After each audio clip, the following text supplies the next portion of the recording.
Kung ayaw mo maging magulo buhay mo, pwes magbayad ka ngayon ng utang mo. Kung ayaw mo pagpiestahan ang mukha mo bilang magnanakaw. At tandaan mo, pwede kong gamitin ang mga larawan ng pamilya mo para ipaulam kita. Kung hindi ka makukuha sa santong usapan, dadaanin kita sa santong patayan.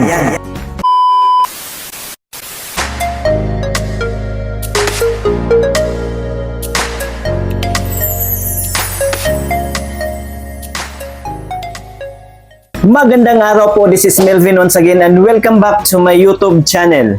For today's video ay bibigyan ko po kayo ng idea or tip kung paano natin maiwasan o ano ang dapat nating gawin para tayo at ang ating mga contact reference ay hindi makakatanggap ng mga text o tawag ng pagbabanta o panghaharas galing po sa mga online lending app na ating ina-applyan. Marami po kasing nagko-comment sa mga review ko at karamihan sa kanila ay nakaranas ng panghaharas at pagbabanta galing po sa mga online lending app na kanilang ina-applyan. Kaya subukan nyo ito guys, itong naisipan kong idea.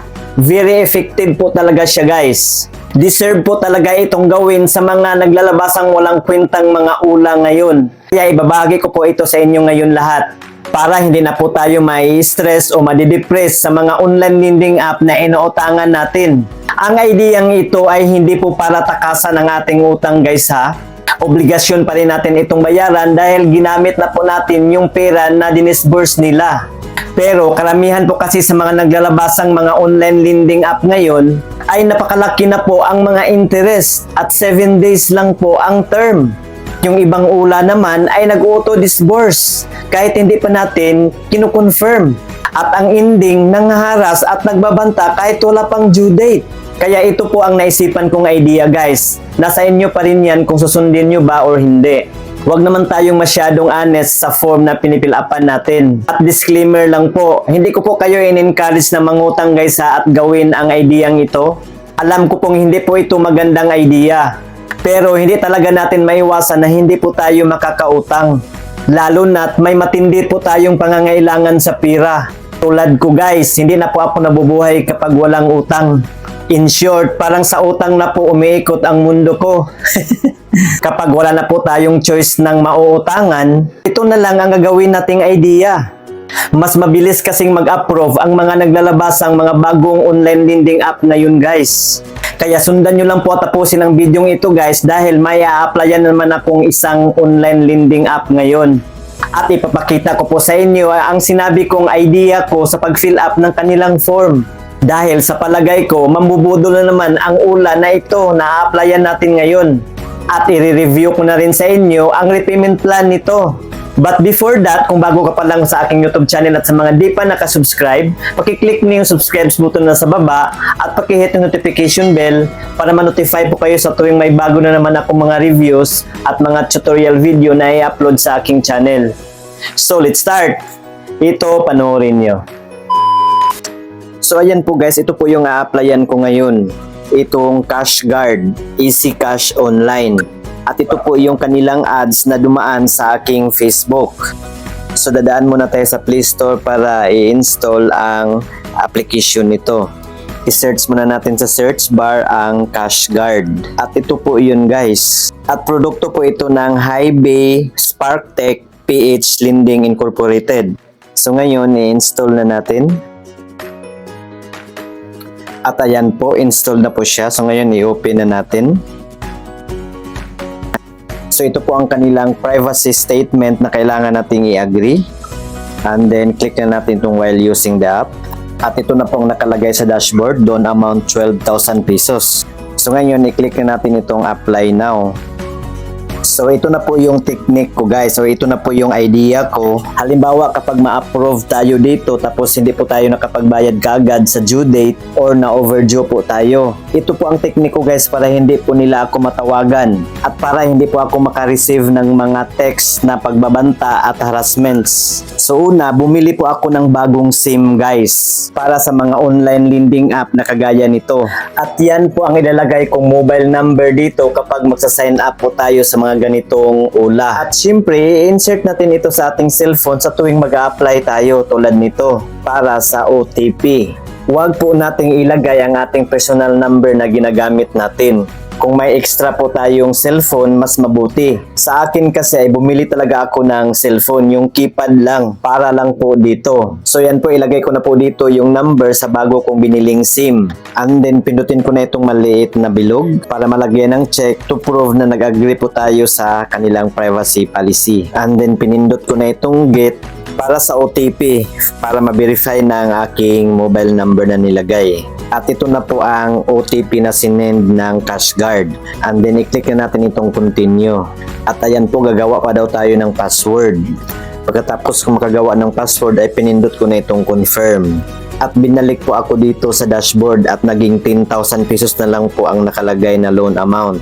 At may mga featured products pa daw sila ditong pagpipilian natin. So pinindot ko lang itong apply now. So ito po yung mga personal information na kailangan nila sa atin. Tulad po ng ating gender, birthday, marital status, education, residential address, at kailangang i-detalye pa ang ating residential address.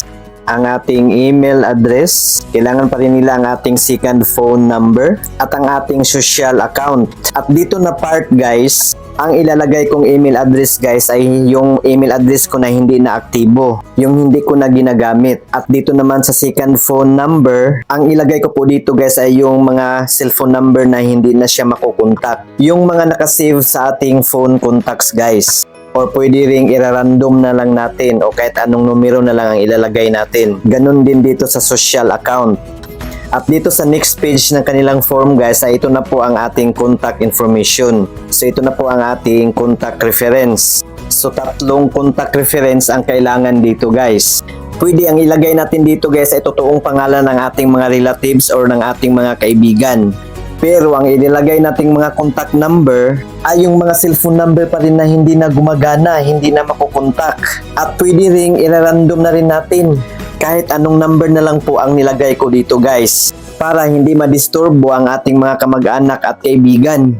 At dito sa third page ng kanilang application form guys ay ang ating work information na kukunin nila. Tulad po ng ating company name, pay period, payday, salary, company phone number, company address, at kailangan pang i-detalye ang ating company address. So ang ginawa ko po dito guys ay itong sa company name ay nilagay ko po ang totoong pangalan ng aking pinagtatrabahuan. Ang aking pay period nilagay ko din, ang aking payday. At dito sa salary guys medyo malaki po ang nilagay ko. At dito naman sa company phone number ay random numbers na po ang nilagay ko dito guys.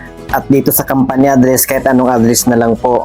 Hindi naman po ito nanghihingi ng mga proof kapag ganitong mga online lending. Next po ay ang ating face recognition.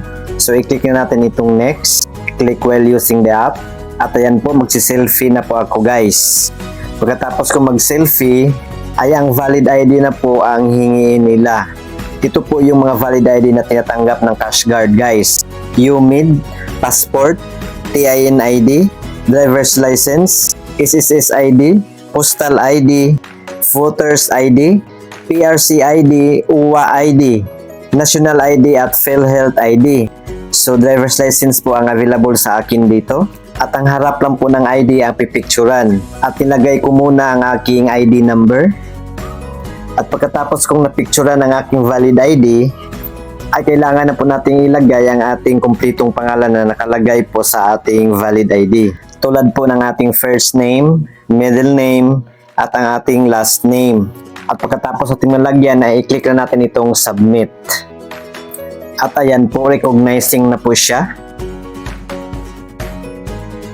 At ayan po guys, may pagpipilian pa po tayong mga products nila guys na kailangan pa pong i-evaluate. Tulad po nitong new plan.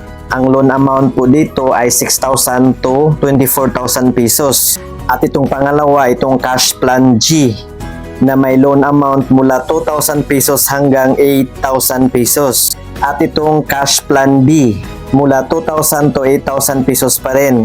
So ang pipiliin ko po dito guys ay itong Cash Plan G. So ngayon, i-click ko na itong evaluation.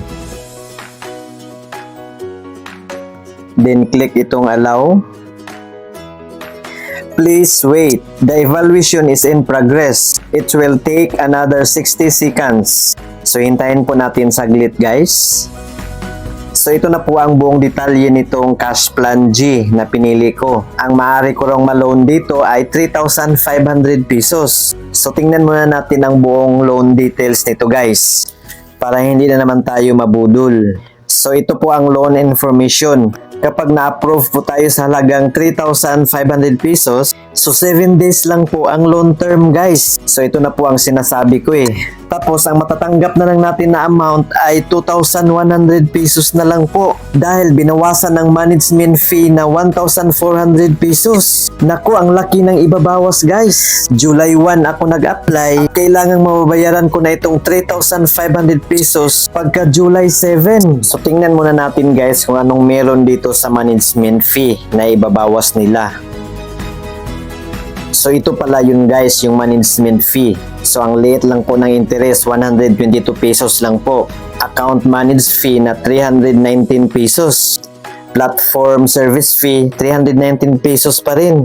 Risk fee, 319 pesos. At ang credit fee na 321 pesos.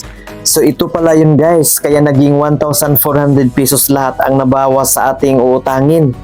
So not recommended ang ula na ito guys. Pero tulad ng sinabi ko na kapag wala na po tayong ibang choice na mauutangan, so ito na lang po ang pagtsatsagaan natin. So gamit na gamit po yung aking technique guys sa pag-apply sa mga ganitong klaseng online lending app. So hindi ko muna ito itutuloy guys dahil may mga utang pa po ako sa ibang online lending app. So nasa inyo pa rin guys kung susugal po kayo dito. Sundin nyo lang po yung technique na ginawa ko. At halimbawa kung itutuloy ko ito guys, ay kailangan muna nating mag-add ng withdrawal method kung saan po natin gustong i-transfer ang ating pera na utangin dito. And then i-click po natin itong may maliit na bilog and then ipindutin natin itong confirm. So ang technique ko po dito guys, kapag na-disburse na po yung niloan ko, kung sakaling na-approve ako, ay tatanggalin ko na po yung bago kong SIM na niregistered ko dito at saka ko na i-insert ulit sa araw na magbabayad na ako para wala po akong ma-receive na mga text or tawag galing po sa mga agents. Kahit na mag-overdue ako, chill lang ako. So, hindi po tayo madidisturbo, pati na yung mga kamag-anak natin at mga kaibigan natin dahil iba yung mga cellphone number na nilagay natin.